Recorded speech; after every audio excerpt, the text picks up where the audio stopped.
Entering the atmosphere in T minus 10, 9, 8, 7, 6, 5, 4, 3, 2, 1.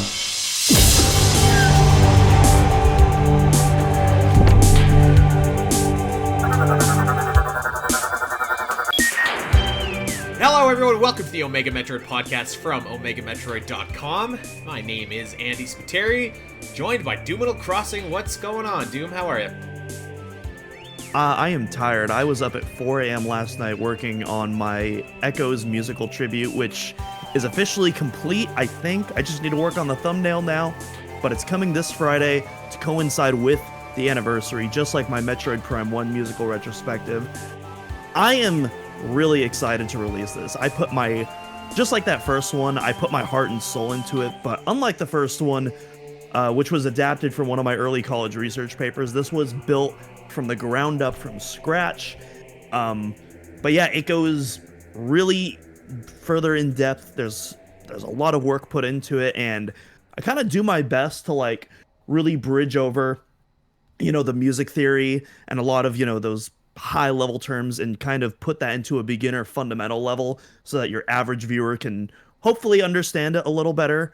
But yeah, I'm really excited, and we're also starting the month of Echoes coverage to coincide as well. So yeah, right. It is. I hope you are all fans of Echoes, folks, because it is about to get wild. And in fact, one more thing, I did also finalize our plans for the final episode, the final boss episode, if you will, which you'll be seeing at the end of November. So stay tuned for that. I'm gonna be as surprised as everybody else, because I ain't on board for that one, but I'm excited for that. I'm looking forward to listening to that music analysis. You've been talking about it for a while, and obviously we'll share it out on all the Omega platforms and everything like that. So go and check that out when it comes out. I'm looking forward to that, because I really enjoyed the Metroid Prime 1 retrospect as well. And indeed, you nailed it. We are, in fact, going to be talking a lot about Metroid Prime Echoes here in the next coming weeks. I want to, before we do anything here, Doom, I want to kick us off with just a quick message, because I think it's been a really tough week for a lot of people for a lot of reasons, and we're not going to get too into it. I will say, and I said this on the ZeldaCast, but there are some weeks where we're doing a weekly podcast dedicated to, Zelda or Metroid or video game movies or whatever. It seems more trite than other weeks, and it's tougher to do, but you know what, that's what we're gonna do. We're gonna plow along and just kind of keep our spirits up and hopefully raise other people's spirits here. And to anybody having a tough week, just know that we love you, we're rooting for you, and this is a safe space as well, so you can just kind of hopefully unplug and come and enjoy some content here, because we're going to be we're gonna be kicking it back to a simpler time here, 20 years in the past. And in 2004, I was a senior in high school. I'm aging myself here, but I was in I think I was in grade 12, either grade 12, grade 12. I was going into grade 12, and I had been really, really, really excited about Metroid Prime 2 coming out, because I had absolutely loved Metroid Prime, and obviously was a big Metroid fan at this point. And just that time period brings back a lot of happy memories, and I have to say, Metroid Prime 2 is right up there with some of the happier memories of my time.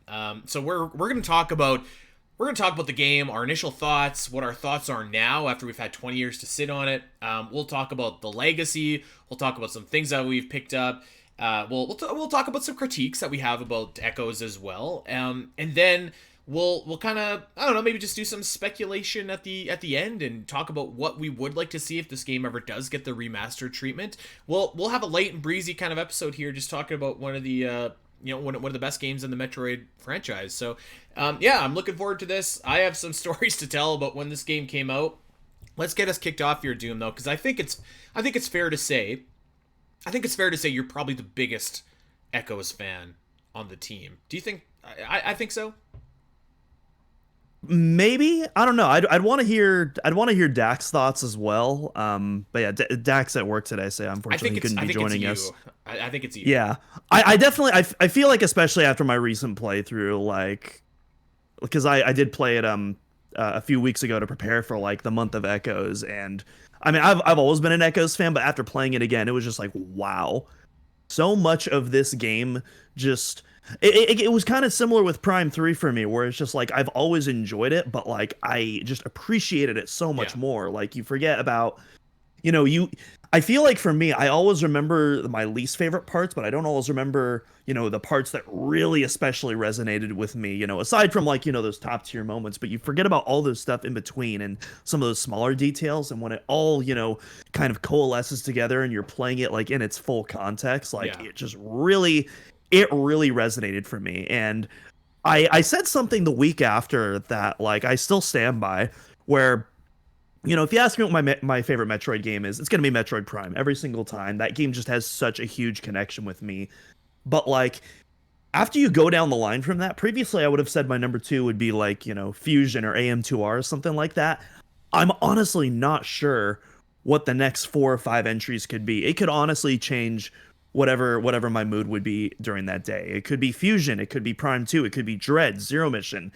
All of these titles I feel like are all incredible in their own different ways. They're all Metroid titles with something unique to offer, and they are core Metroid experiences. Hmm. At the end of the day, and I just it's like picking your favorite child. You can't do it. You know what? I'm happy that you said not about the favorite child part, but I've actually kind of found in as I get older and as I really start to like love something more and more. Like if you were to ask me my favorite Zelda game, I'd tell you Ocarina of Time. But if you're asking me my second favorite, it's kind of like I'd have to think. It depends on what I'm in the mood for. And kind of the same. Like I'm a big Linkin Park fan. If you ask me my favorite Linkin Park song, it's like what am I in the mood for? And I think like as you really start to love something and start to appreciate it more, at least for me, I found that that's kind of what happens, and that's true of Metroid. Like especially after starting this podcast and playing all the games so many times over, is like I love so many of these games in different ways and in different aspects that like there very well could be some times where like Metroid Prime 2 Echoes is one of my favorite games in the franchise. In a certain aspects, it does things better than any other entry in the series does. So yeah, I think that I think that's a really good comment, because I think that the more you really kind of get to know something, get to love something, it is harder to pick the favorites among it, and then you just kind of see like the good qualities kind of shining above everything else. And Metroid Prime 2 has a lot of really, really great qualities, which we'll dive into here. I mean, today and over the next couple of weeks. One of them actually that I think is like exceptional, which we're not even going to talk about at all today, is the bosses. And we got a whole boss episode coming, which I'm really excited about, because I think like the gauntlet of enemies in this game is just like unbelievable. But that's one thing. For example, when I think of Metroid Prime 2, I'm like, does this have the best run of bosses in any Metroid? It might. I mean, it might. It's so good. Yeah, up until Metroid Dread, I would have been like, yeah, no contest, it's Echoes. But like with the introduction of Ooh. Dread, I feel like there's some good competition there. At the very least, well, no, we're not going to talk about that's for the boss episode. I'm not gonna get into any of that.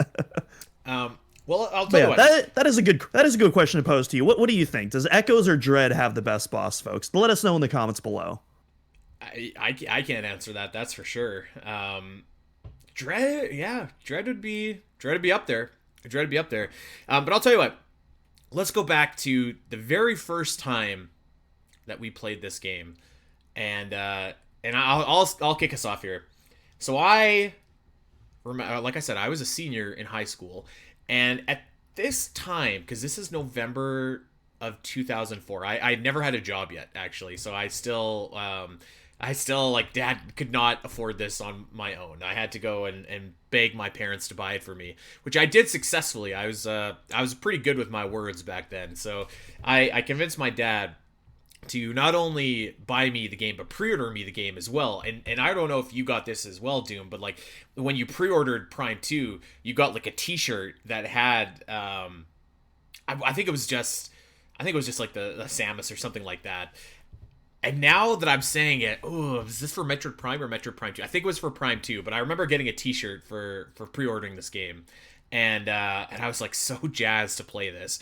And I came home, fired up my GameCube, And it was like, it was so nice because it did take me a little bit of time when I played Metroid Prime to acclimatize to that, because I had just played Super Metroid so many times. I had played, Metroid 2, even Nestroid on an NES at that time. So Metroid Prime, I loved it, but it took me a little bit of time to settle in. With Echoes, I feel like I hit the ground running. It was just like bang, ready to go. And as we'll elaborate on in a little bit as well, I felt like a lot of the mechanics in the game were also very familiar to me, being like a big Zelda fan as well. So I really felt like I'm ready. I'm ready to go at 60 miles an hour here.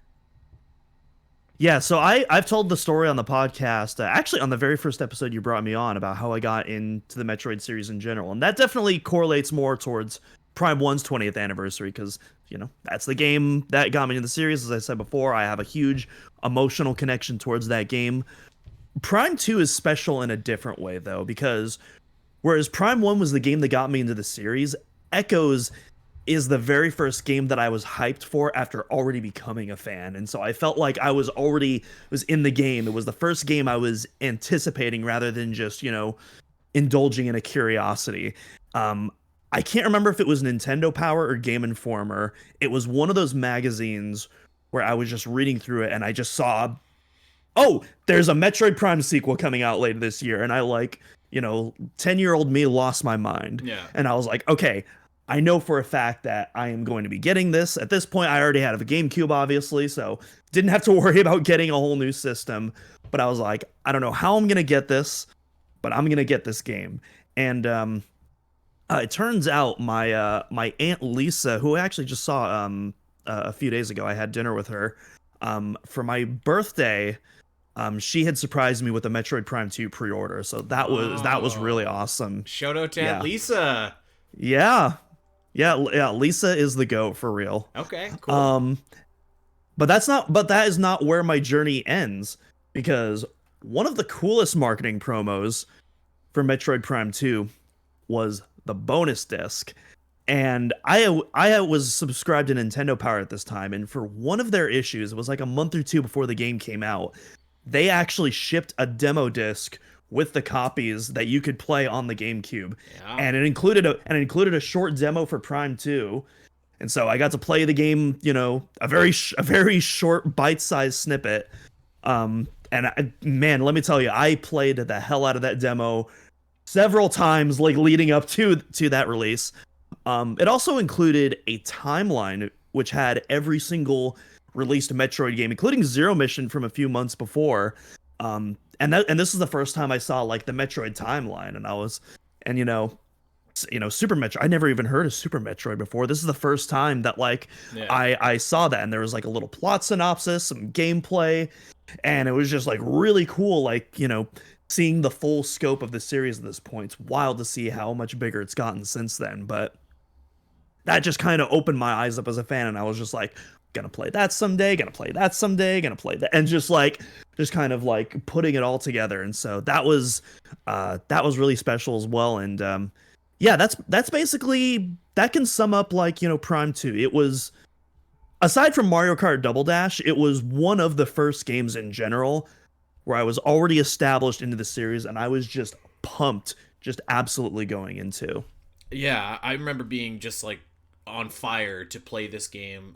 I'm kind of the same as you. I remember skipping school to play Metroid Prime 1, and I was hyped for Metroid Prime 2, but I can't say I was as excited as I was for Metroid Prime, because I felt like I knew what to expect. And in that sense, almost because of that, when I played Metroid Prime 2, it was almost surprising how good it was, because I said, I felt like I was ready to go immediately. I will say, so I want to talk about our initial thoughts playing Prime 2 next, which is tough, because we're talking 20 years in the past, but I will say, I remember playing Metroid Prime 2 and being really in love with a lot of things, but also very against a lot of things too. And to put some context into that, this was still in the peak of the console wars, when I think there's a lot of fanboys on either side of Xbox or PlayStation or Nintendo or whatever, and Nintendo was badly losing this generation of console wars, so it was pretty uncool to like Nintendo. And I really appreciated the fact that Metroid Prime, the first one, was this different first person adventure. And I did latch on to that first person adventure tag that Nintendo had created. Um, and I remember one of the things that I didn't love about Metroid Prime 2 Echoes when I played it was it felt more like a first person shooter than a first person adventure, which we'll talk about in a little bit here. But as I was playing the game, I got further and further in, and I was like, it was hard to, because that was my initial impression with the ammo and with everything like that, with the multiplayer selection. But as I started playing the game, it was hard to stay like quote unquote mad at it, because I was like, God, these bosses are amazing. Like these gargantuan Metroid Prime bosses. Like the classic, there's like a lot of classic Metroid abilities that didn't make it into Metroid Prime 1 that were back in this game. Not exactly the same, but they were back. And I was like, this is amazing. The scale and the scope of some of the areas that we'll talk about. Like I remember the first time going into Torvus Bog, into the lower half, and like where the spinning, like the big piston basically, and you're submerged in water, and you hear that remix of the Lower Brinstar theme, and like the water was like, just there was these little sharks in there, and like it was just such a ethereal moment for me, like playing that game. It actually reminded me of the first time that I ever walked into Phendrana. Like that was just like so unbelievable. And then like to see when you walk into Sanctuary Fortress, like and just like the elevator with Dark Sand, like all these moments of this game, it totally won me over. Even like the parts that I didn't absolutely love, I was like, you know what, this is still like just an absolutely like awesome Metroid Prime game. And the thing that I remember taking away from Metroid Prime 2 is how much more cinematic I thought that it was versus Metroid Prime 1. Because I just remember like some of the cutscenes and stuff, like particularly the one with the Ing and the all the Galactic Federation troopers, but even some of the ways that like the cutscenes would pan out to like Dark Samus fighting Samus, and I thought it was a very, very cinematic game, and which also really impressed me as well. So I remember I had a few issues with it when I started to play it, but the things that I loved like really outweighed it, particularly as I started to really get into the game. My single biggest memory from that game, probably, and it's still ingrained into my head. So I had the strategy guide at the time, because I was still a little baby at this point. But it was saying that like, oh, the Ing Smashers in Sanctuary Fortress will wake up after this specific time. But I decided to do the Spider Ball puzzle in the I believe it's the Hall of Combat Mastery. I can't remember if that's the name of the Dark World version of the Light World. Yeah, you know the one I'm talking about. Yeah. Yeah. And at this point, according to the guide, the Ing Smashers weren't supposed to wake up yet. So I was like already in the wall. I was doing the puzzle. And then all of a sudden I hear this loud crunching noise. And I realize one of the Ing Smashers starts waking up and it starts attacking me. I screamed so loud. My mom actually thought that I was hurt. I mean, those things are quite creepy, to be fair. That terrified me as a kid. I was like, wait, that's not supposed to happen. Yeah. You know, the other thing I feel like that I remember playing Metroid Prime 2, even as like a 16-year-old, I remember noticing but being impressed with like the way that this game was able to repurpose a lot of things from Metroid Prime 1. That also stuck out to me, but not in like a negative way. I was like the Ing Smasher, for example. I was like, oh dang, it's the Elite Pirate, but he's kind of different, like, but it's like an Ingified version. I was like, oh, this is so cool. It's kind of, I don't know. I almost feel like that'd be frowned upon now, like repurposing assets and stuff like that. But I thought it was so awesome. Like when I saw, and there's a bunch of examples like that in this game too. That's a great one that stuck out to me. Yeah, there's a lot. I remember that was probably one of my biggest critiques of the game as a kid, because obviously as a kid you don't understand game development at all. You just think like, oh, new game, it just magically appeared because Nintendo decided to push the sequel button, And so I was just like, okay, why do they bring the pulse? Why are you trying to bring the pulse bamboos back and trying to label them as something? No, those are pulse bamboos. I played the last game. I know what those are. But it's like I get it now, and especially like considering they released that game in like less than 2 years, like honestly incredible what they were able Yeah. to do even with repurposed assets. Yeah, the fact that we got it so quickly is just like absolutely insane. Like I mean that would never happen now. Like you have to wait years and years and years to get sequels to games now. And I know games are so much bigger and more powerful and whatever, but yeah, just seeing it at all was cool. And I don't know, chalk it up to maybe naivete as a kid, but I just thought it was like sweet seeing some of these enemies come back that I had already battled, and I was like, I kind of know what to do to defeat these guys. It made me feel smart, made me feel like powerful a little bit.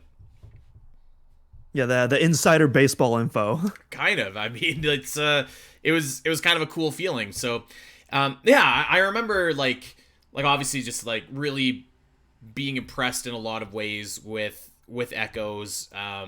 One thing that always stuck with me, and I will actually say that it still sticks with me to this day, and you probably know where I'm going with this, and not a single soul agrees with me, but I don't care.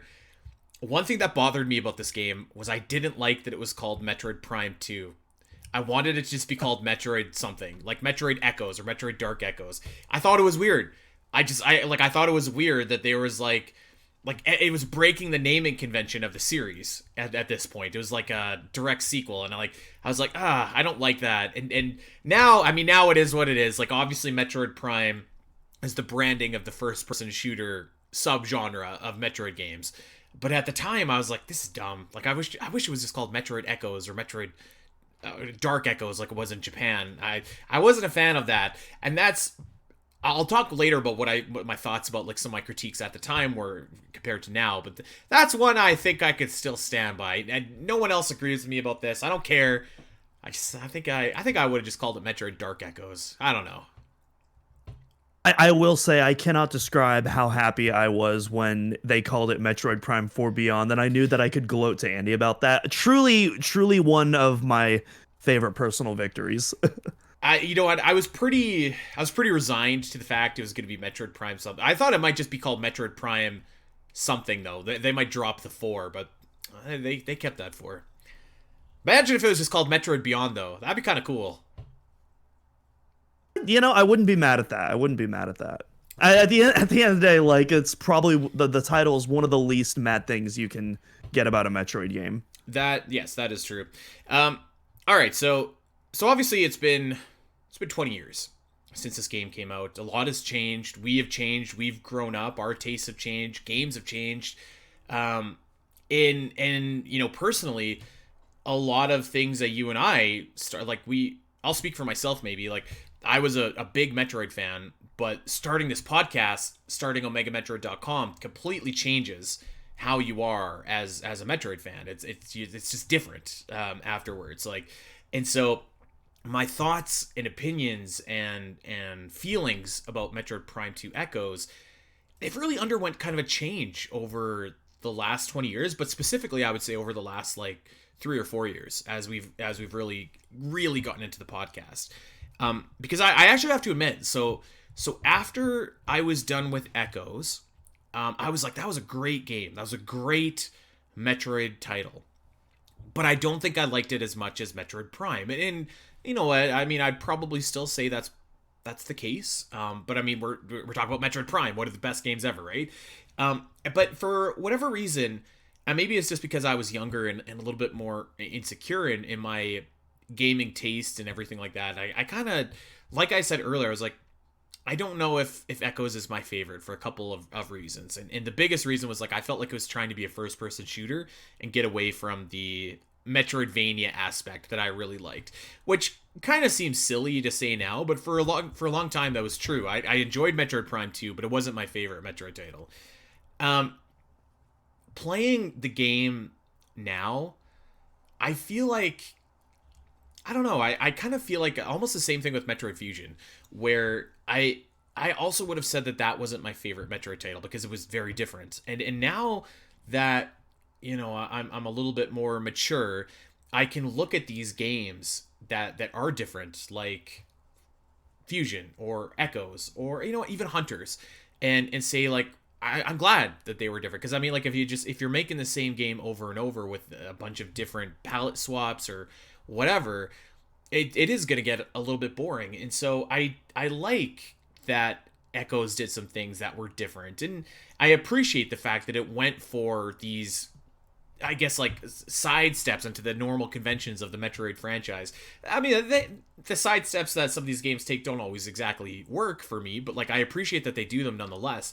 And I think that Echoes is like the biggest benefactor of that with me. So like as time has went on, and particularly as I got to write some of the guides in some of the strategies for bosses and expansions and stuff like that, I've just kind of come to the realization, like, God, like there's really just like a lot of like really cool, unique stuff that this game is doing that a lot of other certainly no other Metro games at the time did, but a lot of Metro games since haven't done either. So for a long time, it I don't know, my relationship with this game was like complicated almost, or it was like not quite my favorite, but I feel like in recent years it's really kind of like grown on me, and I've had a different kind of appreciation for everything that this game does, which actually, and again, kind of goes back to what we were saying about like it also came out within 2 years of Metroid Prime, which I think is just an amazing achievement in and of itself. So that's kind of where my thoughts are lately with Echoes. I don't know if it'll ever be like my tippy top favorite Metroid game, but I really have grown to appreciate everything that it's done in the last couple of years. Yeah, especially like if you think about it, most Nintendo series only get one mainline entry on the console, and like certainly you wouldn't expect Metroid of all series to be the one that gets like a second chance. Metroid and Star Fox, now that I think about it, both two weird series that somehow managed to get two entries on their respective platforms, and I guess Zelda too, but that's like more of an expected one. Yeah. But yeah, my relationship with the Echoes has pretty much always been positive, but to varying degrees of positivity. Maybe similar to you in some way. But like when I first played the game, it was because it was the hot new thing. I was like, oh, this is the best one. It's new, it's fresh. I'm super into it. And that lasted for about a year or two. It's hard to tell in kid years when 1 year feels like 10 years nowadays, Yeah. but yeah, it felt like a while where like, you know, Metroid Prime 2 was so fresh and that was my favorite. And then I went back and replayed Prime 1 again, and just instantly like all of those emotions just immediately came flying back, and you know, that nostalgia hit me. I was just like, no, this one is clearly the best. And since that time frame, Metroid Prime 1 has pretty consistently been my number one pick. But yeah, basically, I got what really renewed my interest for the game was Metroid Prime Trilogy in 2009 for the Wii, because it'd been a few years since I played Echoes, especially with Corruption coming out the year before. So that was kind of the new Metroid game that I was really grinding out. And you know, playing that game again with, you know, the Wii pointer controls, and also noticing the little differences that they put into it, because I believe that was based. The trilogy version, I want to say, is based off either the European or the Japanese version of the game, which has not as many differences as the Prime 1 disc, but some very subtle differences as well. And so just kind of like seeing the differences between those two games that were archived on Metroid 2002 back at the time, very cool stuff. But yeah, that was what really renewed my interest in the game. And then of course my most recent playthrough just elevated that tenfold as well. Yeah. I think Trilogy for sure, like Metroid Prime to me was already like one of those games where I was like, this is just like this game is just so unbelievable. But I think the Trilogy particularly elevated Metroid Prime 2 Echoes for me as well, particularly in the Dark World, because I felt like the movement was just a lot more fluid, a lot more responsive. So navigating that Dark World with those controls, I felt really kind of helped me appreciate the game a little bit more. You know, the other thing too, this is an underrated thing, but Trilogy also added a option for Spring Ball where you could just flick up the Wiimote, which for this game in particular, a pretty big deal, and for a lot of people, yeah. in a particular area. You know, one thing about Metroid Prime 2 that gets talked about a lot is the difficulty of this game. And it's kind of funny because like I'm not like a very good video game player. Like I suck at Elden Ring. I suck at like all those games. But I've never found any Metroid game particularly difficult, and maybe that's just because I speak the Metroid language and whatever. That being said, I think if I was to go ahead and pick probably the most challenging Metroid game in terms of like combat, and I mean, this might be it. Like, there's definitely some punishing sections. It's not exactly like a user friendly game, which is a newcomer friendly game. Maybe is a better way to say it too. There's certainly some very punishing sections of this game. Obviously the boost ball guardian is pretty notorious. The spider guardian is pretty notorious. And I felt like Trilogy really kind of helped alleviate a lot of that to make it more accessible for new players too. So I felt like that also for me helped kind of get this game to a different, view it in a different light, just a different appreciation for it. Yeah, definitely when I first played this game as baby me, it was very challenging. I couldn't tell you how many times I died to Boost Guardian, or even honestly, even Quadraxis. Like when I was a little baby, gave me a rough time, or Emperor Ing. But like nowadays, last time I played it, I played the GameCube version, so with the original difficulty, no spring ball for my most recent playthrough, and I didn't die a single time. I found it to be easy, but I'm also a lot more accustomed to Metroid now. I'm more accustomed to first-person shooters in general. My gaming reflexes are a lot more honed, and so I'm not sure. Well, I'm not gonna say I'm not sure. Definitely have a lot of experience now going into that, particularly with the Metroid series. That definitely helps with that. Yeah. I feel like a newcomer is still going to have a very difficult time, especially adjusting to the controls, which I don't have a problem with because I'm used to those tank controls, but most modern gamers are not, and having to do that along with the I'd say fairly brutal difficulty spike that Echoes gives you, I think a lot of newcomers definitely would struggle with this game for sure. But yeah, we can talk about ways to alleviate that later, because I know you wanted to talk about the potential remasters near the end of the episode. We'll get there at the end. I don't know. I was wondering, like, if not Echoes, what do you think is the most difficult Metroid game? And when I say difficult, I'm not talking about like getting lost, anything like. I just mean like actually being able to perform, be able to stay alive, that kind of difficulty. I mean, I think it's got to be Echoes, right? Maybe Samus Returns. Yeah, aside from Echoes, I'd probably say Dread, but like I think the difficulty is what I love about Dread. Like I love how punishing Dread is, because it's fun to adapt to for me in Dread. Like I don't know, maybe difficulty isn't the right word, but I'm just kind of reviewing it on like how many times I died on my first playthrough, and I got kicked pretty hard during my first Dread playthrough. I think we all did. Oh, I mean, Ravenbeak just kicked the snot out of me. Well, let's talk about Metroid Prime 2 Echoes, and I guess it's like its legacy among Metroid fans, among Metroid games, to the best of our abilities. Because I mean, obviously, of course, we can't speak for every Metroid fan, but I feel like maybe it's just a circle that we run in. But I really feel like I see a lot of people like say like, this is my favorite Metroid game. I've seen that a lot, like over the years, like as much as I've seen people say like Super Metroid is my favorite Metroid game, or maybe I don't know. I can't say I've probably seen it more than Metroid Prime, but probably not that far off either. I feel like this is a pretty beloved game among Metroid fans, and probably for good reason. I would say too, like if you were asking for my opinion about what like the legacy of this game is among Metroid titles, I'd probably say like one, it's definitely the difficulty spike is pretty notorious. That's something that I think a lot of people go to. But then the other big thing that this game I think really impacted the series with is the introduction of Dark Samus, who has become such a staple character in the franchise, to the point of like, Dark Samus is in Smash Bros. Dark Samus is probably just as recognizable of a character as like a Ridley or like a Mother. Like, it's Dark Samus is probably as much the big Metroid villain as anyone else in this series. So that's another thing that this game really introduced as well. So I don't know. Just I thought I'd throw it out there, see if you had any thoughts about that as well.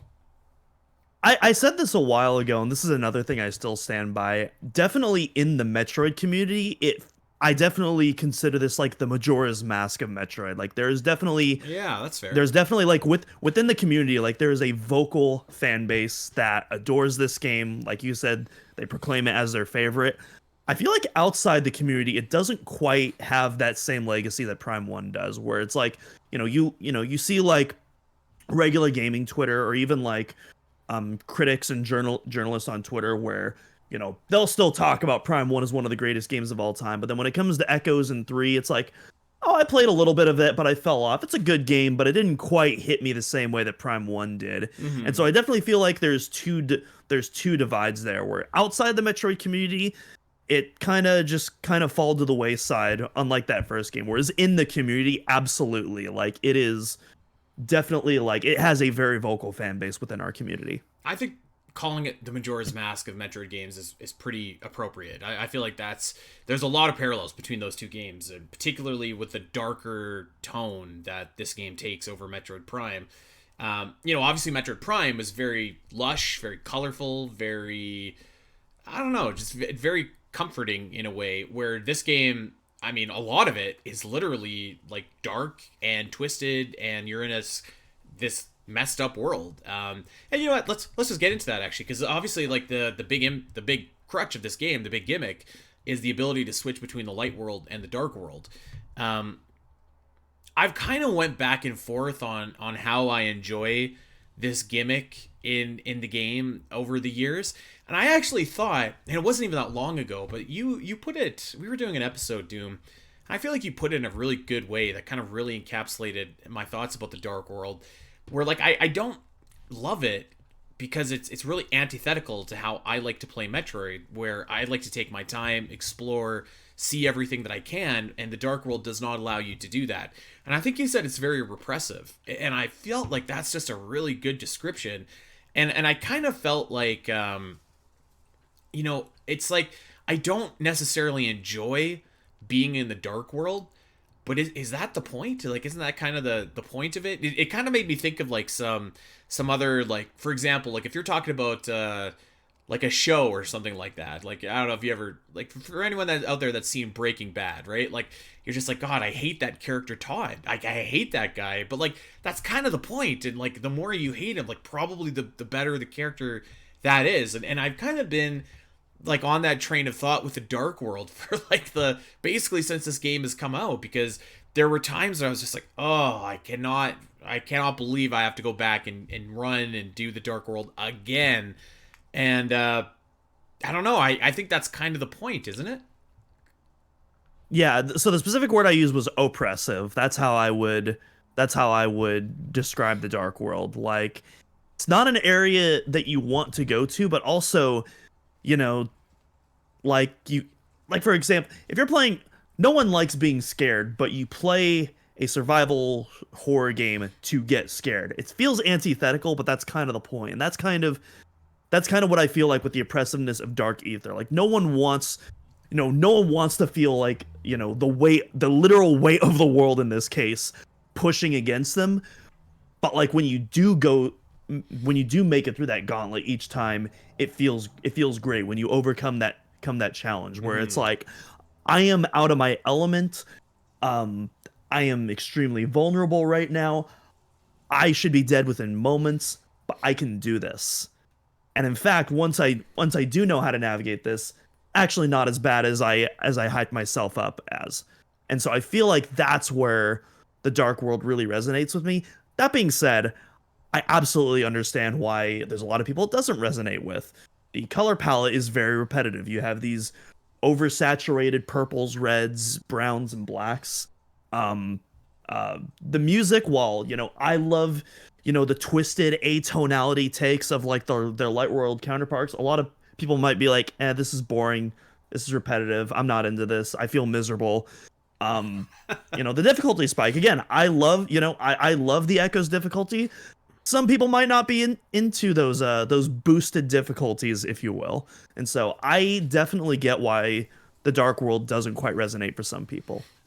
And I think I'm one of those people sometimes, like, it depends, kind of like what we were talking about earlier. Like, if I'm in the right frame of mind to appreciate the Dark World, it's like I really do appreciate, because it is kind of, it's kind of cool seeing this twisted version of these rooms that you've already explored in the regular world of Aether. But if I'm like, okay, I want to kind of continue with my observation and taking my time, it's not the place to do that. So the game kind of dictates to you a little bit how you're going to be playing it, versus like you dictating to the game how you're going to be playing it, which is, again, very antithetical to Metroid Prime. You can do Metroid Prime. You can go take your time. You could play that game in 30 hours, or you could just like go right and go right, for power up to power up to power up. You can decide. Whereas like I think like what's kind of offsetting is that the Dark World kind of takes some of your power away, some of your control away, by telling you like, no, like, you have to go quickly, and this is the road that you have to take, and if you deviate, it's not good, because you're going to rapidly lose health and probably get a game over. And I think that like, I think it's a daring choice, to be honest with you, because it's, again, like, no other Metroid game has really done that. Like, Metroid Fusion sort of tried to do that with like its locked rooms of very direct paths, but like, you could still explore. The only catch there is like there wasn't much to explore. Whereas this one, you can see all that other stuff. You just can't get there without taking extreme damage in the Dark World. So it really is kind of a daring choice that this game made, which, again, no other game really has had the stones to do something like that. I also think it's paced actually really well, and I definitely came to this realization during my most recent playthrough, where I feel like, despite all the positives and the way that the Dark World works for me, I feel like if you were trapped in the Various suit for the entire game, I would get sick of it very quickly. Taking that amount of damage, like, all the way to Sanctuary Fortress, that would bypass all of that oppressive nature I love about the Dark World, and just turn it into a nuisance. It would just be annoying at that point. It's like, okay, here we go again. But I feel like you earning the Dark Suit at the very end of the Aegon Waste journey, and still taking damage from the Dark World, but like at a significantly lower rate. And I mean, obviously, the Boost Guardian, you have the Dark Suit, still very challenging to most people on their first playthrough. I feel like that is, having that damage resistance there really helps in preserving that for me. Obviously, there's a ton of speedrunners that are going outside the map and doing all these crazy things, not getting darker light suit until the very end of their journey, still doing quadraxis with the Varia, just crazy stuff like that. But like, yeah, for most players, I think that dark suit is very important in pacing the dark atmosphere well. I feel like too, when you do finally get the light suit, that is just like the ultimate reward. Like, there's very few final power-ups in a game that you get that feel like as substantial as the light suit does.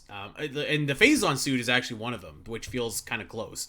But the light suit it finally gives you freedom, which I think is like just such a tantalizing thing that really kind of, I mean, obviously the design of that light suit is incredible, but it's like, it really added to that item, that weight that the item gives you, where you're finally able to explore around without kind of these limitations. So I think it's like, it's kind of one of those things where like you got to grit through it. It's painful, but the reward for doing it is really, really satisfying.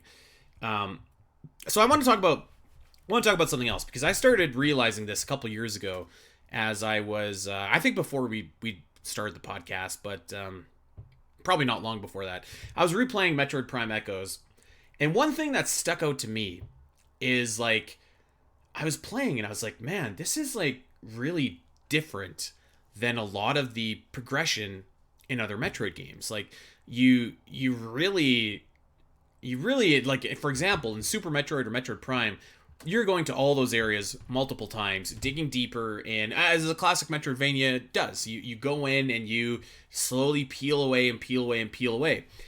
Metroid Prime 2 Echoes really reminds me of a Zelda game, where there's like basically 3 dungeons that you go to. And there's a little bit of backtracking in between them. But like, you pretty much do these dungeons, and then you don't necessarily have to go back for any any reason. Like, they're pretty much done. There's a few examples here and there, like when you get the power bombs, but by and large, that's kind of it. Like, you do the area and you go on to the next area. It feels very much kind of like Metroid 2 in that sense, which again is something really different about Echoes that I think is kind of a little bit daring, because it would have been extremely easy to just reskin Metroid Prime and have that same kind of interconnectivity there, and I don't think anybody would have complained. But the way that this game does its areas and its pacing and its dungeons, for lack of a better term, I think is like really cool and very, again, very Zelda-like, and I like that. Obviously, as a Zelda fan, it really does kind of give you, as you were saying, like when you get the Dark Suit, and then when you defeat Shaka in Torvus Bog, like it really gives you like a sense of like completion and satisfaction, like once one area is done, versus like, well, I know I have to come back here for something else anyways after. And like I said, you still have to do that, but I always kind of really enjoyed that about Metroid Prime 2. And that's one thing that I've enjoyed more and more and more as the years have passed, is because it's just different than Metroid Prime, and it's different from Metroid Prime 3. So I really kind of appreciate that, in that each game in the Metroid Prime trilogy has its own unique way of just progression and storytelling. And I think that if Prime 2 hadn't done that, Prime 3 probably doesn't do that either, which I think it's important that Echoes kind of set that standard. So that's another thing that I've come to appreciate about Echoes over the years as well. Yeah, so the Zelda comparisons are absolutely intentional. Kensuke Tanabe, who has been producer on all the Prime games, including the upcoming Prime 4, he was also heavily involved in 2D Zelda at the time, and it was his idea specifically to introduce the Dark World mechanics because of Link to the Past, which also had a light and Dark World mechanic as well, albeit very different in that game as to how it's handled in Echoes. And so I imagine that the dungeon situation was also intentionally brought over from that as well. And usually I am like you. I like to call it the road trip style exploration. That was, where you're just going from one area to another. And I love that because, there's this sense where your next item, your next objective could literally be anywhere. Like, you truly feel like you're searching for a needle in a haystack, but with the invisible hand of game development guiding you along the way to make it a bit easier. And, I've just always loved that about Metroid. I've typically much preferred that to, the Zelda dungeon style, where you're just going 1, 2, 3 in that order. I feel like with Echoes, though, Echoes is one of the exceptions where it actually really works for me. And I think this is absolutely the correct way to go to because of the light and dark world mechanic. Because yeah, you're still trapped in, not trapped, but you're typically, you're primarily exploring this one area, but you're still going back and forth between the light and dark world. And so there's still this sense where you don't know if your next objective is going to be in the light or dark world. Chances are you're probably going to be going through the light and dark world multiple times in some of those later areas to reach where you need to go even. And so so it still manages, to have this sense of, traversal, which I think is crucial, to the Metroid series in general. And on top of that, I feel like just having that road trip style exploration with the light and dark world would just be an absolute nightmare to navigate. Like that would, especially with the temple keys at the end. I feel like I feel like this was just the best way to handle that, and I think they did. I think this was the best way to do it. Yeah, I think so, but I think it was so important that each game kind of feel unique, because it really would have been the easiest thing to just do the same thing as Metroid Prime, but change the areas, and so I really respect them for making this decision with Echoes, because like I said, I think if they didn't, like, probably Corruption is the same thing. Even Hunters kind of takes example from Echoes a little bit in that, where like, you kind of come back to each area, but it's not interconnected. It's really kind of level based, almost like it is with Echoes rather. So I think that we talked about the legacy of the game. Actually, that could be something that maybe we overlooked as well, an important part of the Echoes legacy. I want to talk about some of our favorite, just kind of shoot from the hip favorite moments from Metroid Prime 2 Echoes. However, I want to talk about some of our critiques before we get there, because there are some things that I do want to point out, because I don't think everything landed from Metroid Prime 2 Echoes, and I think that that's fair. We'll talk about it. We're not going to focus too much on them, but we should point them out, and then I just want to talk about some of our like absolute favorite moments from this game, just in general, because I got a few that I want to talk about, and some memories that I'm excited to share. But let's start off with those critiques. I think that one of the reasons that I kind of felt, I don't know if resentment is the right word, but when I was younger, just like Echoes wasn't my favorite, is like I said, because I felt like it was trying to be a traditional multiplayer game, which is it kind of moving away from what Metroid Prime was doing. And Metroid Prime was so successful, I was like, why are you trying to change?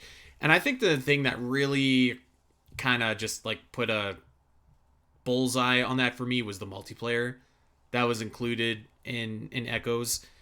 The multiplayer, I thought it was a weird thing to include, and weird for a couple of reasons. Like, one, I just thought it was weird to have a Metroid game with multiplayer at all, and then two, I thought it was weird to have a pretty mediocre multiplayer like attached to a phenomenal game, because like at this point, like everything in the Metroid series have been known for like such quality. Like every game had been such like a quality experience that I thought it was strange that they had included what I mean. Like at 16, I could very clearly tell like this was not the world's best multiplayer. You know, like I was like, this is kind of half baked at best. And I'm like, if I could tell this, like I think a lot of people could tell this. So I was surprised that they included it with the game, because I almost felt like, yes, you didn't have to play it, but it was there, and I felt like it kind of dragged the game down a little bit, actually.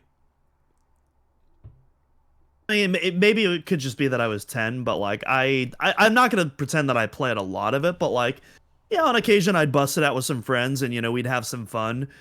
But at the time, I also didn't have an Xbox, so I certainly wasn't busting out Halo by any means as well. But at worst, I think it's inoffensive, and at best, it's like, hey, it's this fun little experiment that would eventually, I think, pay off a bit later for like Hunters, where like it fully committed to the bit.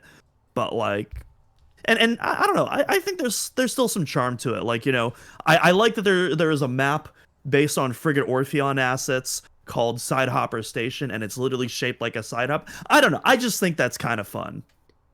I don't know. I thought it was hokey. And also, it was revealed. So Kiwi Talks did an interview recently with Jack Matthews and Zoid Kirsch, and they actually revealed that the morph ball cannons in the single player actually originated in the multiplayer.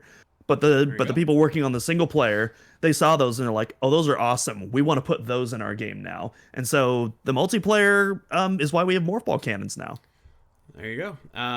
Metroid Prime Hunter's first hunt was actually released like pretty much the same time that this game was, like a week or so afterwards.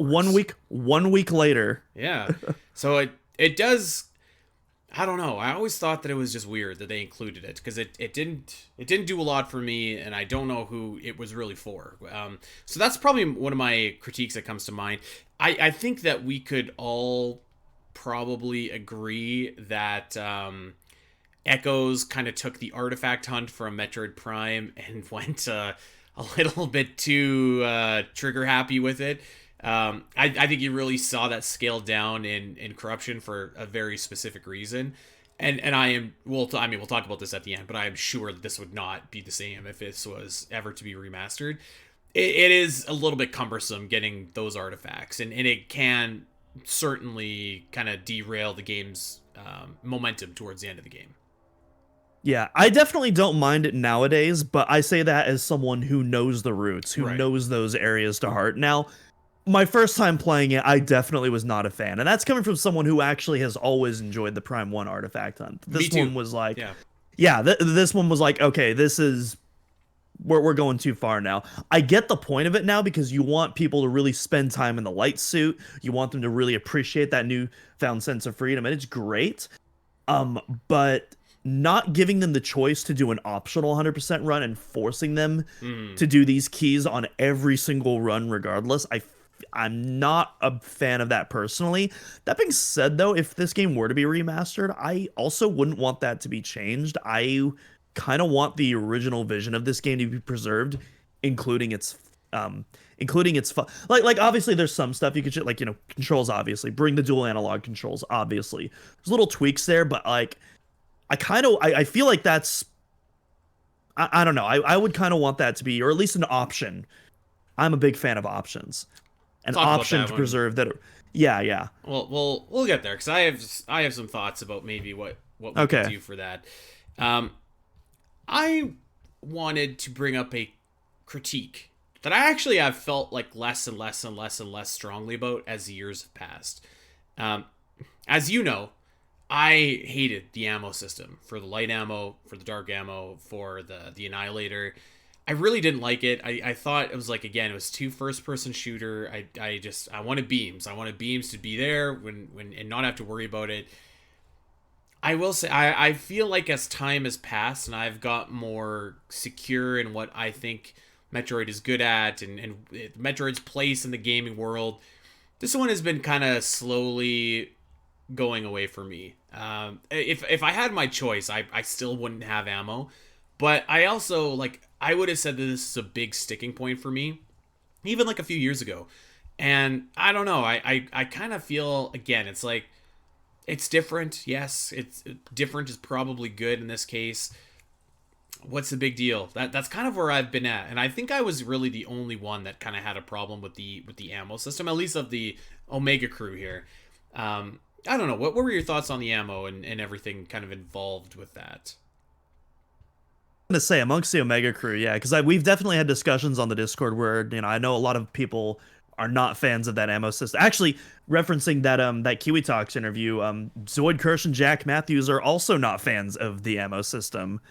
They would have preferred to have infinite ammo on the beam. So some fun trivia there from the people who actually made the game.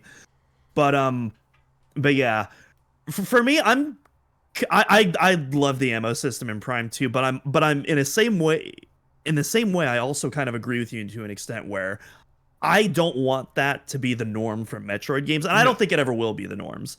But for a game like Echoes that is being so experimental and weird and just taking a lot of bold risks, I feel like the ammo system kind of fits perfectly with that game.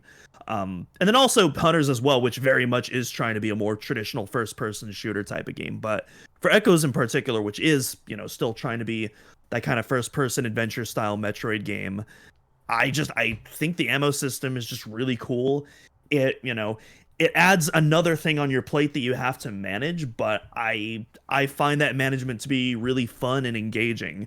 Particularly, with Dark Beam gives you Light Beam ammo, Light Beam gives you Dark Beam ammo, and then just kind of being able, because once you start to get used to that, I'm still engaged, but I'm also not worried about running out of ammo. I feel like I know how to like progress through the game and not have to worry about missing my collectibles.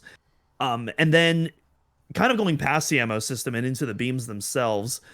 I really like the unique properties of each beam, because like on the surface they feel simple, like, oh, you use the light beam on the dark world enemies, you use the dark beam on the light world enemies, and to a large extent that's true. But there's also a few enemies where using the dark beam on dark world enemies is actually advantageous, because it also has some freezing properties as well, or the light beam also has some kind of plasma beam like heat properties, and so there's some light world enemies where that's actually advantageous, and just kind of experimenting and figuring out where to break from what you're taught to believe. And that, I think, is what makes the beams so intriguing to me in Echoes, is because they don't always, if you're willing to experiment, you can find some really interesting tech that you would assume wouldn't work otherwise. Yeah, and I think, like, in addition to like not wanting Metroid to kind of become a first person shooter in the norm as it was back in like the mid 2000s, the other thing that I just didn't love the ammo system for was because like I really wanted to use these beams like a lot, particularly the Annihilator beam, because I mean that's just such a cool beam with like You're right. Like the dark beam basically was the ice beam, and the light beam basically was the plasma beam. And it's like, okay, that's fine. But the annihilator felt really unique, really new, really cool. It's like a black hole just shooting out of your cannon. So I wanted to use it, but that like used double the amount of ammo, and I was like, God damn it! Like I don't want to waste my ammo here. But I think that like, it kind of makes it a little bit more special in the sense that like you only bust it out in like the dire confrontations when you really need it. So I've kind of been, if I had my choice, I wouldn't include the ammo in any Metroid games, including this one. But I've been a little bit less kind of, I don't know. I've hated it a little bit less as the years have kind of come on, and appreciated it for what it is. I would say, as much as I love the light and dark beams, I do think the Annihilator beam is pretty disappointing. I feel like it should be doing a lot more damage with that, because that's something that wasn't really balanced. That's the Annihilator beam is why we got the ammo system, according to Jack Matthews and Zoid Kirsch, was that, oh, this beam is way too overpowered. We need to find a way to like dampen it, even more overpowered than the plasma beam in Prime 1. And so we need to find a way. And so that's how the ammo system was introduced. But I feel like that was an overcorrection, and I end up not using the Annihilator beam that much unless I'm one, charging a super crystal, because that's really nice to for those huntering in particular. Oh my gosh. I hate fighting those things otherwise. And then for the Emperor Ing fight, specifically the second phase where the Annihilator beam actually does like a ton of damage to its damage. But like those are the only two places in the game I really use the Annihilator beam. Yeah, I think an overcorrection is a good way to put it, because it really just does make you not want to use it. And I feel like the Annihilator beam is not more overpowered, as you correctly point out, than like the plasma beam was. And I mean, once you get the plasma beam, do you use any other beam in Metroid Prime 1? Not really, not unless you have to, and maybe certain situations, but by and large, that's going to be your weapon for the rest of the game. So I feel like it could have been the same thing for the Annihilator, and the ammo's probably to blame for that, but I do kind of think like it does add a little bit of a specialness to it. Plus, like the big thing about the Annihilator beam, which actually, I guess if you're ready, do you have any critiques? Because I got a nice segue here, because I want to talk about something I love. No, go talk about what you love. Absolutely. All right. So let's talk about some things we love from this game, and I want to start off with the thing that I thought was just the absolute coolest. And the Annihilator beam is tied to this, and I just thought it was so awesome when you got the Echo Visor and the Annihilator beam combo. Finally, I wish that you used it more in this game, but like, I think that's just like the absolute coolest visor in the whole Metroid Prime trilogy. Like the way that it looked, the black with the echoes, like it looks like $1,000,000. The sonic properties of the Annihilator beam, like one of my just like burned in my memory like amazing moments of Metroid Prime 2 is in Sanctuary Fortress, when you're at the gyro core, and the big, the things are spinning, and you have to essentially use your Annihilator beam and the Echo Visor to break a pattern and get the thing to explode, and then you can kind of go up to the boss room there. I thought that was so like unbelievably cool when you got to use those in tandem with each other. In that room in particular is just like burned in my brain, and I love coming back to that room. And I mean I basically love any time that you get to use the Echo Visor and the Annihilator beam. I wish there was more, but man, it really is cool. Yeah, I love those. But I wish there were there were also some diversity in those puzzles as well, because every single one of those puzzles is the door, and you have the different like key totems that you have to do. I wish there was like different ways that you use the Echo Visor and Annihilator beam together, but I agree, like it's so cool. I agree, easily the best looking visor in the whole trilogy. I'm assuming we're not I assume we're not including the command visor. I feel like that's its own special thing. Command visor, to be honest. I was gonna say, because I feel like controlling the ship is definitely my favorite use of the visors, but like in terms of like its look, oh my gosh, the Echo Visor is so cool. Hopefully they bring it back in Prime 4. It's not impossible. It's not impossible for any of these beams. I think they should bring it back. Like, do Smash Ultimate. Like, bring them all back. Why not? But yeah, I think certainly in terms of looks, it's the coolest looking visor. Do I think that in terms of function, it's the best visor? Probably not. But like, Man, it looks cool. Like it's just so awesome to see that visor, and I love I just love the idea behind it, and I would love to see that idea kind of come back in the future, or maybe if they remaster it, they could expand on it. I don't know.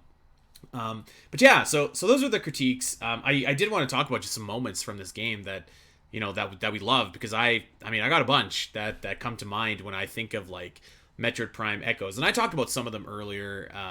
Obviously going into Torvus Bog and hearing the Brinstar theme was just like so unbelievable.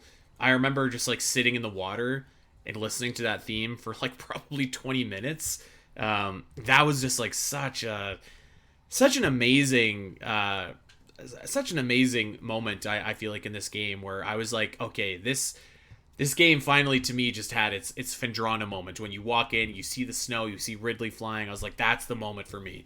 And then arguably it's outdone not even that long later when you walk into Sanctuary Fortress for the first time and you're like, oh my goodness, like the opening area to Sanctuary Fortress with the music, with the lights, with I mean that is just like, that's something else.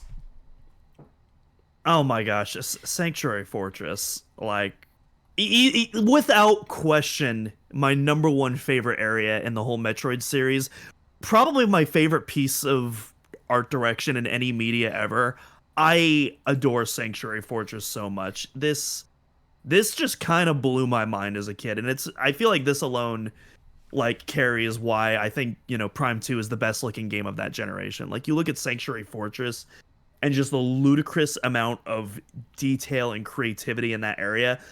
I love when Metroid areas have moving parts, and like this area is just, there's so much moving parts and interactivity in there. You even have like those those little drones that are just kind of flying all over the place, and sometimes you can interact with them. You can shoot them down if you're feeling really cool for some reason. Sometimes you can't. They're behind a wall, but they're kind of all over the place. I will say one thing, and I did notice this on my most recent playthrough, that I think Corruption in particular really expanded on with Skytown, is you don't quite have that level of continuity between rooms where, maybe you'll be walking through a hallway and you'll see a window and it's a blank landscape, but you should be, you just walked out of a large room, so you should be seeing that structure jutting out of the window. You don't quite get a lot of that in Echoes. Corruption really improves on that on the way, but that's like a very minor critique at best. Like that's something that's an imperfection you have to be looking for. That's not something you just stumble upon. I think that's also and something again, that you're able to correct more with the technology as it gets better too. Exactly, yeah. And again, it doesn't change my thoughts. I mean, how much I love this area. The enemies are also so unique. Like, I love the quad. The Resbit might be like one of the coolest enemies ever created. The way it will literally hack into your suit and distort your visor. Just who would have thought of that? Like genuine, like yeah, I mean you're right. I would argue I think the Respite is the single worst enemy in the series. Worst in terms of like it's the most annoying to defeat. It's gonna mess you up if you like. Pretty much you got to run away from it, or else like it takes forever to get your visor back. Like that's a notorious enemy. Just a dark beam and missile, folks. That's all it takes. Oh my goodness, yeah. You know what? Speaking of Sanctuary Fort, let's just keep going there. I remember, I think it's one of the very like first rooms actually in Sanctuary Fortress once you get past the plaza. But like you go in and there's just these like little electronic bugs that are moving on the walls. I don't even know if you can scan them actually or not. But you can. Yeah, that is a required scan for 100%. Okay, then then like they're just there, like they don't do anything. But I just thought it was so like cool that they're like that level and attention to detail. It was just kind of like, because like there was something similar in Metroid Prime, but those bugs were coming at you in a tunnel. Like you pretty much couldn't avoid them, where like these ones you almost had to kind of be looking for them. And I was like, you could easily miss these, and like that level of detail is just so like A plus, like it really added to the world of Sanctuary Fortress. Yeah, absolutely. And me being an audio guy, like I have to praise not just the music, but just the sound design of this world as well is just so cool. I love especially, and again, it's so important for me in Metroid, but I love the attention to detail um on sounds taking up very specific places in the audio spectrum and seeing where that coincides with the music. And you have it so that they're not fighting against each other, but they're occupying different spaces so that they almost harmonize together. And Echoes does a lot of this in particular, especially with the Light World environments. Like, the Luminoth theme, it harmonizes really well with the hum of the light energy controller, for example. Something I point out in my video coming up on Friday. But yeah, Sanctuary Fortress does. Yeah, so Sanctuary Fortress does a lot of this as well, and it's so cool. It's what makes this music really feel like, it's a part of the environment. It's an extension. It's its own character, and I absolutely adore it. One thing I'm shocked we haven't talked about yet in Sanctuary, the Spider Ball puzzles, because you get the Spider Ball here, and Metroid Prime 1 Spider Ball was already awesome. Big fan of the Spider Ball in Prime 1. Prime 2, they just do something really simple. It's like, what if you can use the boost ball while you're in Spider Ball mode? And that just kind of unlocks this unlimited potential for the Spider Ball, and they do so much cool things with it. You get a little bit taste of it when you're leaving and Dark Samus destroys the bridge, which one of my favorite sequences in the game, honestly. Like, it's so simple, but like so cool, traversing this, this yawning chasm where it's like, if I slip even once, I am gonna drop very, very far down, but like it's so cool doing that. But then, you go deeper into the fortress and there's all these puzzles. The big one that sticks out to me is the one on your way to Screw Attack. I think you can use it to get the a beam ammo expansion. It's in that one room. I want to say aerial training site. I want to say that's the name of the room. I could be wrong, but yeah, it's the one where you have these discs rotating. You know the one I'm talking about? I can't picture it off the top of my head.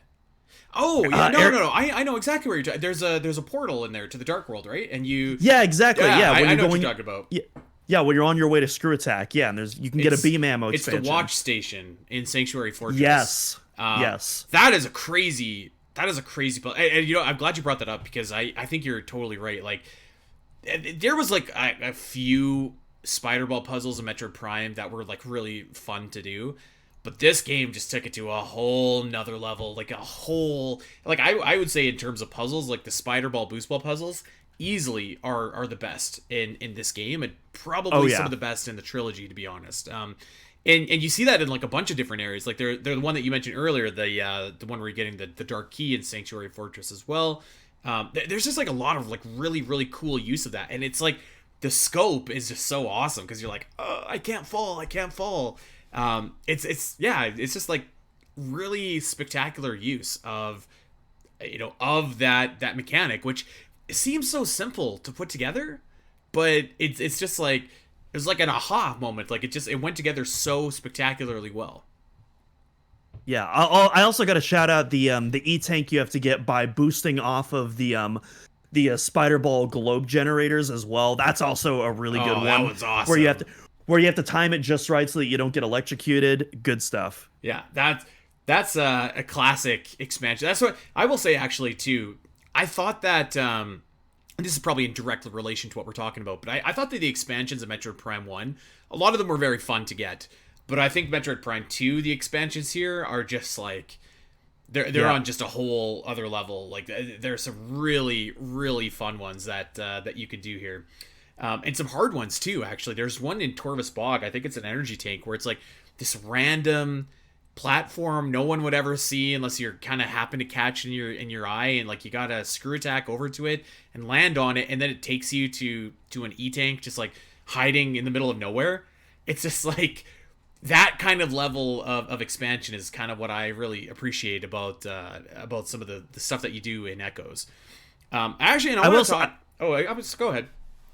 Oh, this will take like 5 seconds. I will just say that, like, I know we were just complaining about like the Sky Temple keys. I will say, now that you bring that up, those having, those more creative puzzles that like entice you along the way definitely does make that item track down like a lot more fun, at least for me, who really enjoys that stuff. Yeah, fair enough. You know what? I was gonna talk about music today, but I almost wonder if we should save that a little bit, maybe for your analysis, because I think that we're gonna not do as good a job as you talking about that. But really, one other thing actually I do want to mention, one thing that I remember that I absolutely loved about Echoes, is that this is the first time in this series ever, where you would had a companion to talk to, in Umos. And I just thought it was like so like comforting in a sense to like have another living, breathing person that did not want to kill you, because you don't have that in Metroid. You don't have that in Super Metroid. I guess you kind of have the baby Metroid at the end, but I don't think that really counts. You don't have that in Metroid 2. You don't have it in Prime, and you don't have it in Fusion. You kind of have Adam, but that's about it. And like just to see another person in front of you, I was just like, this is so awesome. Like this is so cool. And again, Dak says this all the time, but it kind of expanded the universe a little bit, right? Because at this point, it's just kind of Chozo, humans, Metroids, and space pirates, and now you have another planet with another race and another species, which just kind of enriched everything as well, which I always remember just like really, really loving. Yeah, not like wildlife, but like an actual like, you know, high intelligence being that you can communicate with. Yeah, I remember just thinking that was so cool. And I have to shout out one other memory from Metroid Prime 2 as well, which I actually didn't notice until last time that I played it. But I got here and I was like, this is so awesome. There is a room, I actually think it's a room where you land your ship in, or like right after it. But there's all these like red pussy things that are coming out the wall, like these red weeds and stuff like that. After playing Axiom Verge, it just totally gave me that same gross kind of feeling that Axiom Verge has with like some of its like red kind of vines and stuff like that. And I thought it was so cool the last time that I played it. So that room has definitely kind of went up there for me. And actually, that was by what is now a notorious creature in this game, because that's where you fight the oh god, what's his name? The wrecked missile trooper, or whatever his face is. The Dark Missile Trooper. The damn Dark Missile Trooper. Which on OmegaMetroid.com's walkthrough is listed as a mini boss. I will just note. You know what? It is listed as a mini boss, and I think that that's actually pretty cool. There's mini bosses in this game. I know that there's like mini bosses in other games, but like you have to do them. You know, like you have to defeat them. You can't not do it. Where this game, you could totally not fight this little mini boss, and I don't know. I think that that's just kind of cool. I like optional bosses. Yeah, big fan of the optional bosses. I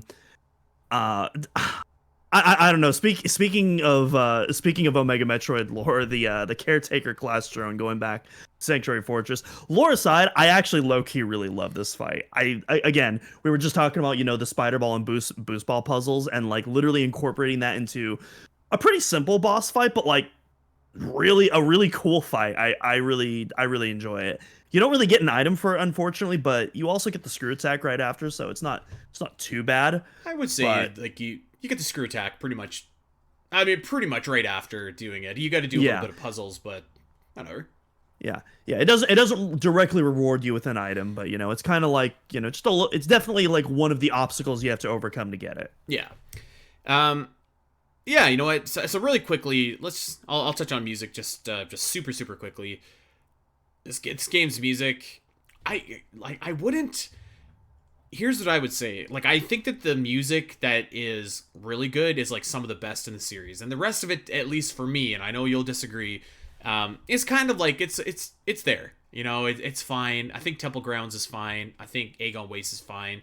But man, some of that music that hits for me really hits. I talked about the lower, like the Torvus Bog lower theme. I think the main Torvus Bog theme is awesome. Pretty much anything that ever plays in Sanctuary Fortress is incredible. And the Dark Samus theme, I think, is just like so awesome. Like such a pump up fight music, like kind of got that same energy from the Metroid Prime fight where it really pumps you up as well. So I wanted to shout that out as well. I don't want to go too in depth into it. I think anyone looking for a really awesome analysis, I mean, check out Doom's video. That's going to be where you're going to want to get that take from. But some of the, I can't say that I think it's like my favorite Metroid soundtrack, but like some of the tracks I would say are some of my favorite Metroid tracks. and I think that's fair because Echoes. I don't know. I'm trying not to spoil stuff that I talk about in my video, but like, I feel like I'll talk a little bit about it. I feel like we were talking about earlier about the Dark World and how oppressive it can be, and how I really love that oppressive atmosphere, but I can totally understand why someone else would be put off about that, and part of that has to do with the music, which I really like that atmospheric atonal type of music.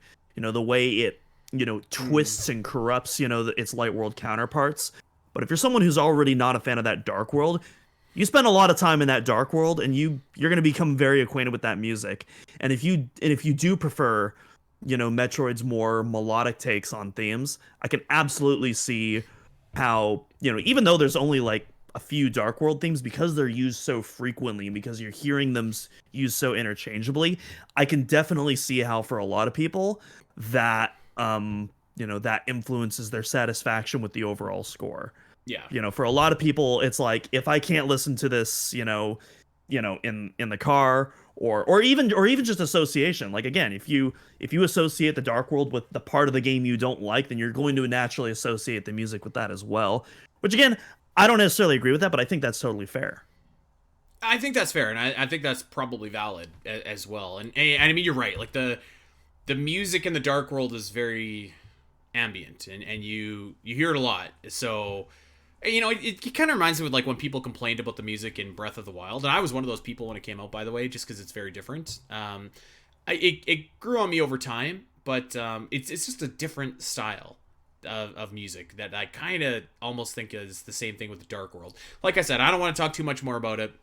We'll wait for your video to come out, and then we'll kind of go from there and talk about that. But yeah, that's one thing I think that it bears mention regardless, because there is some absolutely like A+++ tracks in this game, and not just Sanctuary Fortress. Yeah, the Echoes credits is still my all-time favorite piece of Metroid music. I love it. Definitely a pick you don't see too often, but it's mine. There you go.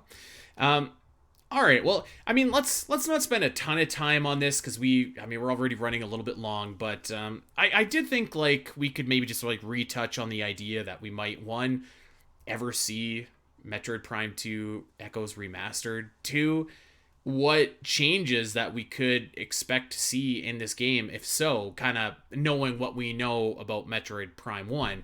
I think very clearly the same 4 control options are going to be there for Echoes. I think there's definitely going to be extras added, like the remastered galleries and stuff like that. I think is probably fair to say that would be coming. I do kind of wonder though, if they remade this game, I don't think they include the multiplayer part. I don't think they would. I don't know. I just don't see it. I think I can agree with that. I think it depends what form the game takes. If it is, a more kind of HD port style, remaster, like, Skyward Sword HD, I feel like the multiplayer probably would be included. But like, if it's like a Metroid Prime remastered style remaster, yeah, I don't think they include it. They didn't even include the fusion suit in Prime Remastered, and so right. I feel like, yeah, I feel like the multiplayer wouldn't make it. No, I don't think so, and I mean, I'll be honest, I think that's fine. Like, I don't know that a lot of people would necessarily cry foul if that wasn't included. I do think that the Sky Temple key hunt would be, I don't know, redone. I almost wonder if they just might get rid of, because like you have to find the trooper which gives you the hint, and finding the trooper is difficult in and of itself. I almost wonder if like you can get that hint earlier somehow, kind of like the artifact temple. I don't know, because I don't think, in terms of like the actual gameplay, aside from the controls, I don't really think Prime 1 like actually like affected any of the level design. It didn't within that remaster. And so I know, like, the Zelda ports, they did that. I know I haven't played Twilight Princess HD, but I know they like reduced the amount of like the tiers that you need to get in like those first 3 dungeons. But like but like there isn't really a precedent of like retro doing that yet. Although we only had one remaster to work off of. Right. So I don't know. Maybe that's a severe enough change where they do decide to edit it, but I don't know. I think they leave that the same. You know what, I don't know exactly how you would change it other than changing the location of the troopers to one centralized spot, which I could see them doing. So, for example, there's the room where you actually go into the Sky Temple in the dark. I forget what room it is, but you know what room I'm talking about. It has like all the things that you need to line up. I wonder if maybe what you could do is just move all of the troopers that give you the hints to that one room, so that at least when you go there, you get the hints and you don't have to, like, because right now it's a two-step process. You have to go in the world and you have to find the trooper to give you the hint, and then you have to go and find the room that it's talking about. So I wonder if maybe they could just scale that down to like at least the troopers with the hints are in one area that you know that they're going to be, and then all you have to do is go and find the keys in the dark world. I don't know, maybe that could work. Well, that's also taking away a huge hint in and of itself, because those Luminoth are in the light world counterparts of where the dark world key is as well. So if you move those, you're taking away like a big hit. You're taking away like a pretty vital piece of location data as well. And so I don't think moving them is the right answer to that problem necessarily. I don't know. I think I'd do it. I think I would just. I keep calling them troopers. You're right. I'm sorry. They're Luminoth. I think I would move those Luminoth to like one central location so that you could get, and I'd make it early in the game. Honestly, maybe I'd even put them in the Great Temple where you can get those scans like right away. Well, because you already do get that second set of hints when you do when you are at like the the key gate or whatever it's called. You have those totems, kind of similar to the artifact temple, where you can scan those, and it'll give you like a second set of hints of like the last known location. But like once you do scan like the Luminoth, yeah, you get a piece of lore, but it's specifically stationed in the room where the key is going to be in its dark world counterpart. And so like I feel like that is the purpose of those Luminoth there. If you move them, like you essentially remove that GPS function that that those bodies serve. I don't know, because again, it's like you got to do it twice. You got to find the room, and then you got to find it in the dark. I don't know, but I think that comes to my mind as a solution right away. Is it perfect? No, maybe not. Well, because when you scan the Luminoth, you really only get like a piece of lore that like dictates its final moments. The actual clues you get are in like the actual gate. Like scanning the Luminoth doesn't really give you a clue as to where the key is, other than like its location. And so I don't know. I'm not understanding like how that helps the problem. If anything, it just seems to kind of complicate it more from my perspective. I don't know. Maybe I need some time to cook on this, but like I think what you have to do, because like you don't get to that room where you get the hints till pretty decently far into the game. Whereas until you get the light suit. Yeah, the artifact temple, I mean, you're there like right away. I think that you got to bring that forward so that you at least have it in the back of your mind as you're playing to explore these rooms. And granted, some of them you can't get without the light suit. So I mean, what are you gonna do? But some of them, some of them you can. Yeah. Which, to be fair, there's some artifacts you can't collect until late game anyway. There's one that right after you get the Phazon suit that you need. But yeah, I definitely agree. On top of that, I actually wouldn't mind. So you need to use the Dark Visor to shoot those ink caches. I actually just wouldn't mind, just removing that mechanic altogether and just having them like from the beginning, just kind of there. And that way, that alone would let you collect a lot of the Sky Temple keys a lot earlier.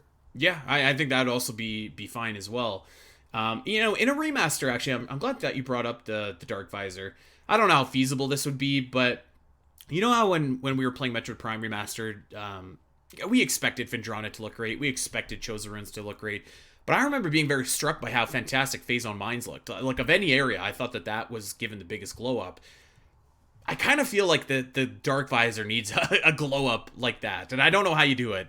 But, I don't know. Like, I would hope that in a remaster, the Dark Visor might just pop a little bit more. Or I don't know, look a little different, because right now it just looks kind of grainy, except for the red objects that you see. So I would hope that maybe something could be done to maybe give it a bit more pop, I guess. Hmm.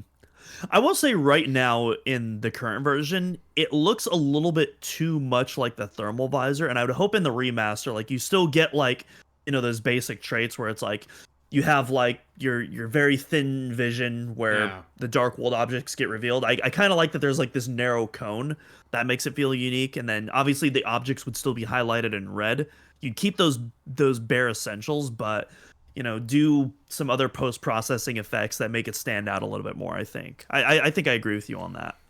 The other change, and I think you'd have to be very careful with this, but I wouldn't mind more warp points between dark and light world. Yeah, you'd have to be careful because like obviously you can only put them in certain spots, and you don't want it to be too accessible because that would, I think, ruin a little bit of the pacing. But I wouldn't mind like a few more like designated warp points. I think that would be fine. It wouldn't be a make or break thing by any means, but if in a perfect world they were doing the remaster for Echoes, I wouldn't mind that. I'm not opposed. It's not really something that I really think I would need personally, but like I'm not opposed to it, especially if they're like placed at really strategic points. Hmm. The other thing I would change, and then again this is kind of on the same vein where it's like doesn't really impact anything, but it would be nice to see, and we already talked about it actually, is the Annihilator Beam. I would hope maybe that the Annihilator Beam could be a little bit more beefed up, a little bit more punchy, a little bit more potent. Yeah, not opposed to that. I will say I would hope, and Prime One did a really good job about this as well. Like it included an easier introductory difficulty, but it still retained those original difficulty settings as well. If you did want that original challenge still present without any alterations, Hmm. I definitely agree with you. I definitely would like to have a mode with a beefed up Annihilator Beam, maybe some other quality of life improvements, since Echoes is definitely the hardest game for someone to jump into. Even if I would say even if they do have a little bit of Metroid experience under their belt, like Echoes does not pull its punches. So I definitely wouldn't mind, a more casual based difficulty setting.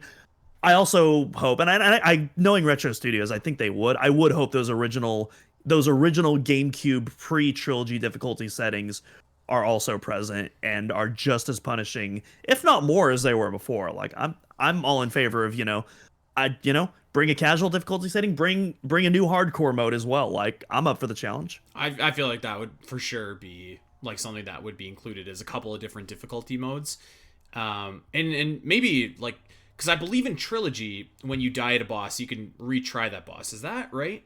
No, they didn't add checkpoints in trilogy. They did reduce the damage on Spider Ball Guardian, Boost Guardian, Boost and Guardian. Emperor Ing, I want to say. I remember But they did something in Boost Garden specifically that made that fight a yeah, little bit more manageable. I thought it was checkpoints, but I could see them having the option for checkpoints for bosses, and I hope that you'd be able to turn that option off, which I think you probably would.